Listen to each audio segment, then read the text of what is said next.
রবীন্দ্রনাথ লিখেছিলেন, আজ আমারে দাঁড়ে দাঁড়ে ফিরতে নাহি হবে। দেখুন, জীবনে কখন কাকে কার দাঁড়ে দাঁড়ে ফিরতে হয় কেউ জানে না। অভিষেক বন্দ্যোপাধ্যায়ের কথাই ধরুন, প্রথমে বিদেশ যাত্রার অনুমতি চেয়ে হাইকোর্টের দ্বারে, অনুমতি না পেয়ে সুপ্রিম কোর্টের দ্বারে, সুপ্রিম কোর্ট মামলা ফেরানোর পর ফের হাইকোর্টের দ্বারে, হাইকোর্ট আবার অনুমতি না দেওয়ায় আবার সুপ্রিম কোর্টের দ্বারে, শেষমেশ তাকে শর্ত সাপেক্ষে অনুমতি দেয় সর্বোচ্চ আদালত। আর যথারীতি এই নিয়ে বিজেপি বনাম কালীঘাট তৃণমূলের তরজাও একেবারে চরমে উঠেছিল। আমরা এইসব দড়ি টানাটানি নিয়ে একটু রসিকতা করলাম বলে আবার কোর্টের কেস দেবেন না প্লিজ। দেখুন, কেস দেবেন না please.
Sarkar multi speciality hospital করেছে, মেডিকেল কলেজ করেছে।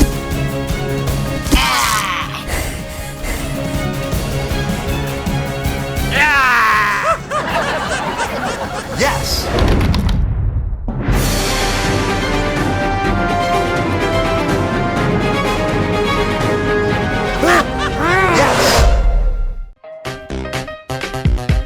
কেস দেবেন না প্লিজ।